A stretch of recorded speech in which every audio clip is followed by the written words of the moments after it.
Have our oral history microphone going, and we're visiting Taz Copeland. Taz and Mabel live on RFD2 Benton, and it's very good that you've consented to do an interview with us, Taz. Well, I'll do my best. I'll try. Now, you're one of these fellas that was sort of halfway Marshall and halfway Callaway. You were out about Oak Grove, wasn't I you? was born at Brewer in Marshall County. Mm-hmm. Then we moved to Callaway County, just over the county line, You could spit in Marshall. when I was 5 years old.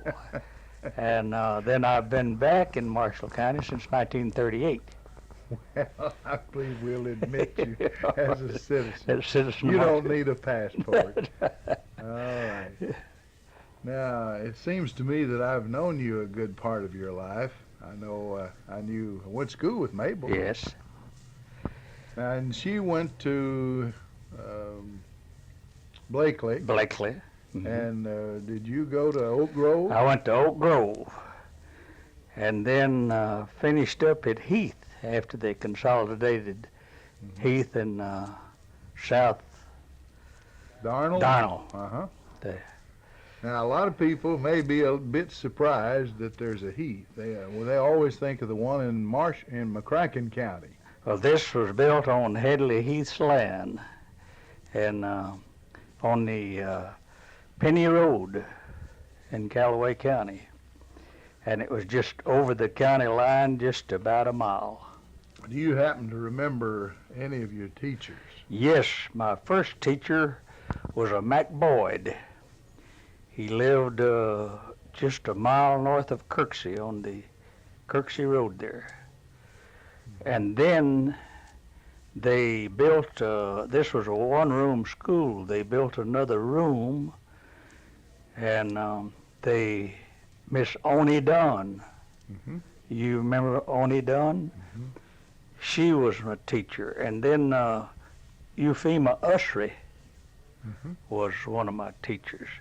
Then I've had Gus Lamb. Oh, I remember Gus Lamb. He was our mail carrier for years. And Brother Johnny White was. Oh, a minister of the Church of Christ at Yes, Hardin. I yes. remember him. He taught for several years Uh-huh. at Oak Grove and Heath, both. He taught 2 different times. I was making a tape with Boris Utley, and Boris said that Brother White would, he said I'd be doing something I shouldn't have been doing. And Brother White would say, he kind of threatened me along. He says, Boris, said, you and I are going to lock horns one of these days.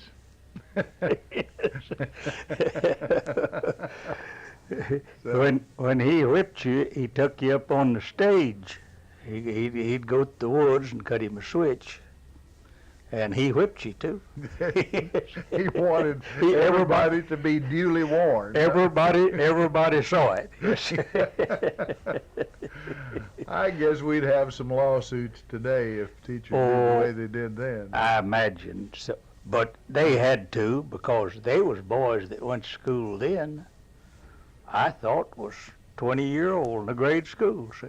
Great big Oh, I boy. imagine they were. John Cover and that bunch of fellows that, big fellows, went to school then. Now, I have a picture of my first grade, and I believe your wife Mabel is on that picture in a little bit higher grade. I don't remember what. But the back row on that picture was Guy Jackson and Grady Gordon and James Parker, who was an insurance man in Callaway Yes. County, and several boys that they'd asked the teacher, since there wasn't any high school real close, and could we repeat the 8th grade again? And some of them did it 4 or 5 times. So that row of people on my first grade picture must have been 19, 20, maybe 21 years old. Yes, I went 8th grade 2 years. Got a diploma and then went back a year. Mhm. Then Heath, they had a 1-year high school, but it didn't work out. It didn't last a full year. But Now, your brother was one of the famous ball players, I remember. Novice Copeland Yeah. played on the great Kirksey team with Ned Washer. Yeah. Was that 37? yes, I believe it was. uh-huh. And they were just unbeatable down in this part of the world. Yeah, they called him Knob and Ned. Yeah. Yeah. Well, that's great. What did you like most about school? Well, really, I like spelling better than any part about it. And of course, I went to, they used to have these spelling matches. Then they'd stand you up around the wall. Mm-hmm. And You'd get turned down if you yes, missed a word. if you missed a word, you'd have to sit down. And we used to have those every Friday, you know. And I went to Blakely one time in one, and I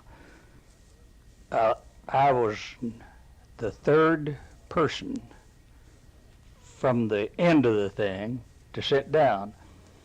And Eb Clark and his wife was the one that beat me. He turned out to be a mail carrier. Married Uh-huh. Minnie Jackson, Yes, didn't he? yes, uh-huh. I remember Yeah. And I believe she was a school teacher. that. Uh-huh. Yeah.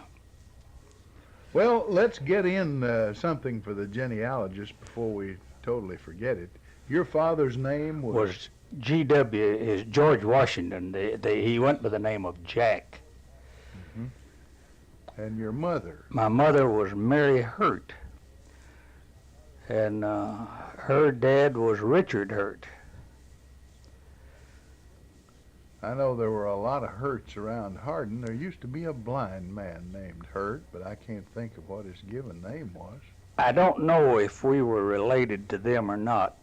There was Dayton, who sang Yes. with the Happy Five. Mhm. Well, my Max Hurt is part of my mother's family, if you know Max, and I certainly. Hal and those.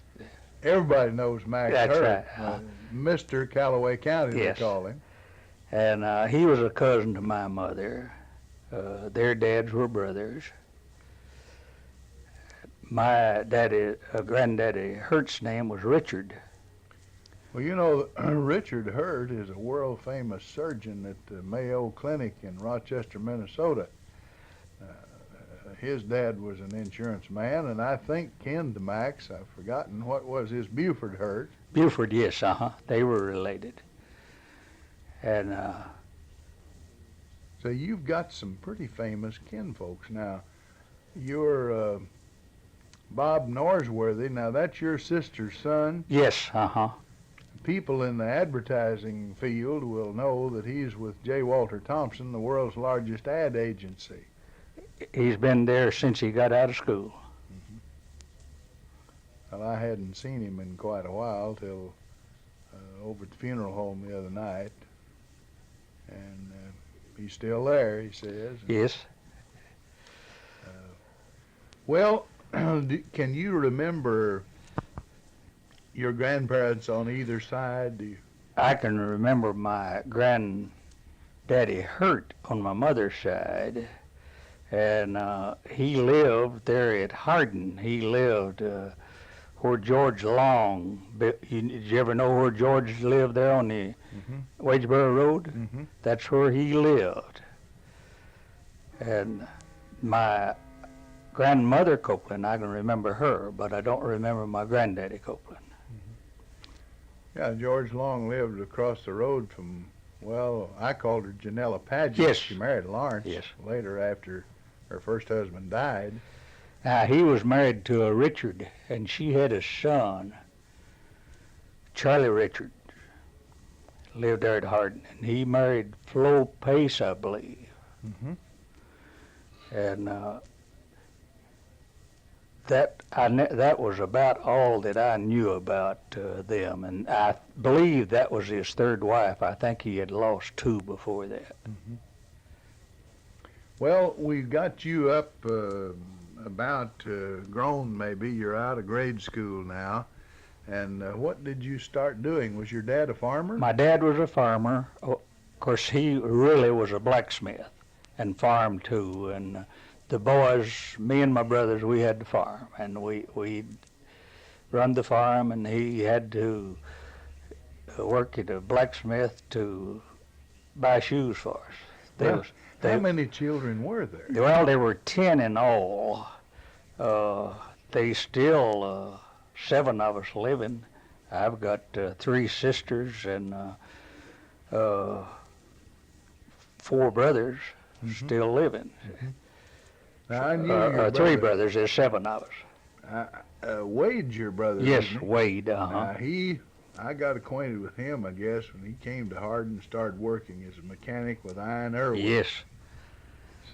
Some years ago. I don't know the exact year, 39, 40, along there somewhere, I guess. The blacksmith then was a pretty good trade when they had to fix all those plows and make those wagon wheels. And some of them would work on your car. Oh, yes. You could work on a Model T with a monkey wrench and a hammer. And Well, Jim, my daddy had a shop at Brewer, and Jim Kinney had the part of it as a garage. And they'd sell T models, and they'd go to Mayfield when they'd sell one and pick it up. And I remember them selling one to my aunt for $361. delivered in Marshall County. Delivered, Well, I was reading a book the other night, and I was somewhat amazed that FOB Detroit, which of course would have been cheaper than here, but I believe it said the 24 Model T Roadster, standard, nothing on it, no starter, no bumpers, but it was $260, so that's the cheapest the T model ever got. It was 1924. And we could afford a car if we could get one like that now, maybe. Yeah, I paid a lot more than that for a rototiller. Yeah. All right, so you farmed around. You may have helped some in the blacksmith shop. Did you ever go away to work? Well, I went to Detroit in '37 and worked a while, and then I got laid off in early '38, and that's when I came back to Benton. They had a hosiery mill here, and I went to school up here over where the National Store is now, is Ferguson then. They had a school up there that you'd have to go to school. They'd have to train you for those machines. And had to stay in training for 5 weeks. No pay, just that. And that way you learned how to service the machines? No, I was a knitter myself. Oh, you were a knitter? I was a knitter. Well, now, wasn't knitting, that is a rather good job, was it, for then? At that time, is one of the best jobs that a fellow could get around here. And of course, this mill went down in '39. And then I butchered up here at a grocery store for a few years. And then the World War II, I went to KOW and worked there. Well, we better back up just a little bit. Now, somewhere along the line, you got married. Oh, I married in '33. I married in December of '33. How did you happen to meet Mabel? Well, I guess, of course, I was all over the county. I pulled a wheat thresher, me and my daddy around, and I guess that I had met Mabel that way. I don't know, but maybe at Hickory Grove, going to church. I don't know. But Was this, did your dad ever have a steam thrasher? no, it was gasoline. He had a well, run on kerosene, and back at that time. Well, all the tractors would start on gas and run on, Kerosene. Yeah.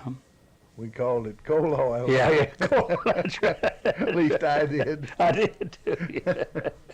So, and I can remember when that first Ford Ferguson came out in '38, and it had a starter and lights and a battery and burned gasoline. Everybody said, "Well, that'll never go over. People will never buy gasoline to run a tractor off. Cost too much." Yeah. Of course, kerosene was a nickel then. Yes, but we bought gasoline for 7 cents. Hmm. Yeah, so it didn't make all that much difference. Then when they raised the tax, gas was still only 12. Yes, Fate Cox followed us. He'd know where we were at and bring us coal oil and gasoline. Yeah. Well, so you met Mabel and you got married in 33. Now, you were fairly young then, weren't you? I was 20. It's December, then I was 21 in February after we married. And we lived on a farm, Callaway County. Of course, she'd been raised on a farm. Her name was Short, wasn't it? Yes, Mabel Short, And we farmed through 37, and when we left the farm. Haven't really been back to farming since, although I understand you picked some strawberries today. Oh yes, I still know how to farm, but I couldn't farm like these farmers farm today. I had to do it by mule. Yeah. Well, that's the way my father was. He never really learned how to drive a tractor. And he loved horses and mules, but he was always afraid of a car. He got to where he'd like to ride with myself or Janie or even Mother. Mother learned how to drive, but the Paget girls tell a story that when the first day Mother was driving to Hardin, that Dad just walked along. He wouldn't get in the car with her. Well, of course, my time was buggy days, you know. You had a buggy then when you were young. Oh, I had a buggy when I married. Yes, sir. Never owned a car. My dad had a car, but I drove a buggy. I'd go to Hardin on Saturday evening. I'd pass Mr. Mort Youngblood in the car. These fellas in these cars going to Hardin, you know. They was pretty slow then. Yeah, yeah. All right, now let's see. We got you up, and you've done everything now. You've farmed and you've butchered and you worked where'd you work in Detroit? Packard Motor Car Company. Oh, that was one of the great cars of all time. Yes, I've often wondered why some of the finest makes ever known didn't make it. Maybe they were too good for their period. They had a good automobile. Well, cars like Packard and Will St. Clair and the Duesenberg, DuPont, you could name a lot of the very fine names, and of course the Depression came along, and well, Howard Marmon's car, a lot of people thought it had a V16 engine, was the greatest car ever made. But of course it cost $10,000 in 1933. What? $10,000 then. He had to be a rich man. Oh, absolutely. He was a wealthy man. What is that? That'd be 100,000 now, and I guess. Oh, be more than that, wouldn't it? It might probably Yes. would. All right, and then you worked at the hosiery mill, and when did you go into the Western auto business? In 1962. I worked at Klausner's in Paducah for 15 years, a knitter there. I imagine that really paid well. Yes, that was a good job at that time. And I quit in 1960. And then I worked at Calvert City, National Carbide for a year, and quit that, went in the store. Well, now, you seem to like the store very much. Was it a lot of pleasure to you working there? A lot of pleasure and a lot of work. You had long hours. Long hours. I'd do my service work at night. After you closed the store, then you went out and made your service calls. Yes,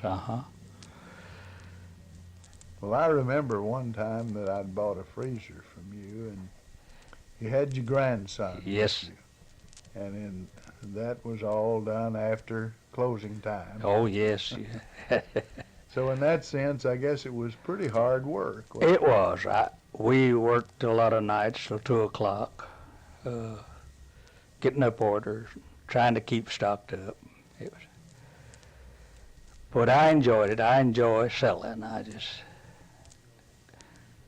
And after you'd get to bed, say at 2 a.m., you opened, what, about 8 in the morning? We opened up at 7 o'clock. Of course, now, not every night that we stayed there till 2, but a lot of nights when thought we were short of merchandise and having to get up orders, it'd take us till 2 o'clock in the morning to write up orders. Mm-hmm. Now, Western Auto was was a franchise type of Yes, business. I had a franchise. And they've got very few of them now, though. I wonder what's happening to those. Well, I think they got buyers that wasn't for Western Auto's interest. You know, maybe I've been told maybe they're getting a little kickback, and Mm-hmm. of course that'll just eventually put them out of business. You know. There are, I guess, quite a number of. I know there's S&T around Louisville, and in some places there's Coast to Coast. Mm-hmm. I guess for one thing, there are a lot more competing hardware stores than there once were on the chain level. Now, I don't know about. There just aren't many home-owned stores around anymore, are there? No, they're very few. Of course, Western Auto claimed that the only competition that they had was Sears when I went in business. That's the only people that they thought they had the book. But they'd have a lot more today, wouldn't they? They surely would, yeah. And Sears hasn't gotten any smaller in the No, it meantime. hadn't. It sure. Well, George Pepperdine had quite a good idea when he started that, and of course the college in Los Angeles is named after him. He started in Kansas City mailing farmers T-model parts. He'd order them for them. And I read a book on that one time, how he started. Mm-hmm. And this farmer would just call in, and he had a T-model, and he'd order it for him, mail it to them. And that's the way he started the Western Auto Store. Well, now, we don't want to forget about your own children. How many children do you and Mabel have? We have 3. We have, the oldest one was born in 1936. She lives in Knoxville, Tennessee. That is Brooks. Brooks. Then Now, we she has some children? has 2. She has Taz Jonathan. They call him John. Mm-hmm. He's still at home with her. He's a great big boy, as I remember. Yes, he's About 6'5" or so. he's 6'6". He weighs between 250 and 300 pounds. He's a big boy. Mm-hmm. Then he has the one daughter, and she lives in Huntsville, Alabama. Now she married a boy from Brewston, Tennessee. Now, whatever happened to Paulette? Was that her name? Paulette is the youngest one. She's still in Marietta, Georgia. Mm-hmm. She teaches school there in Cobb County, and her husband is a football coach there. Was at Wills High. He has moved. Mm-hmm. And Now, let's see. Barbara Kay is here in Benton at the bank. yes, she works part-time now at the bank, and she has 2 children. Paulette has 2 boys. So you've got, 6 grandchildren? 6 grandchildren. Well, that's great. I know you enjoy them. Oh, I do. Yes, sir. And some of them you get to see more often than others due to distance, I'm sure. Well, I've made birthdays in Marietta, all except one. Mabel's in the hospital then. Of course, I have to go twice a year. Mhm. Then I used to make John's, and he's got too old. That's in Knoxville, but he'll be 27-year-old this next month.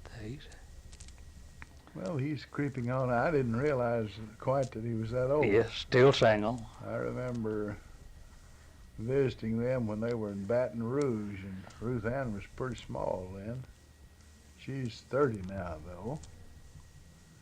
And time gets away in an awful hurry. Yeah, we went to Baton Rouge.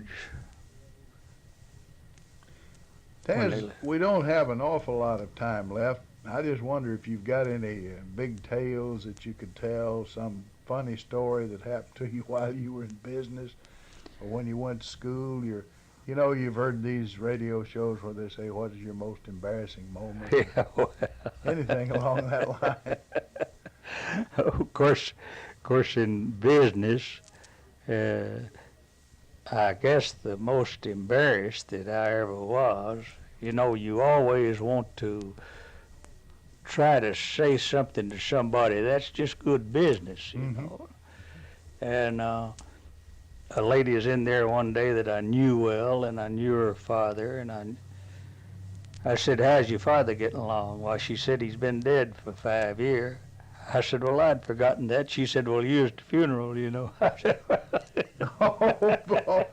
Oh, just trying to make conversation, you know. Yeah. That sort of stung a little Yes, bit. it did.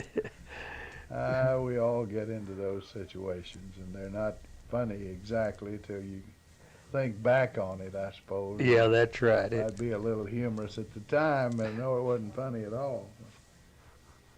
Well, that's great. Glad I don't have to tell what my most embarrassing moment was. It's, as we said, we appreciate your talking with us. We've enjoyed it very much, and wish you and Mabel many, many happy years of retirement. Well, thank you. We've been together soon be 52 years. So. So you've already passed that magic golden anniversary. Yes, and I reckon I've retired again, so...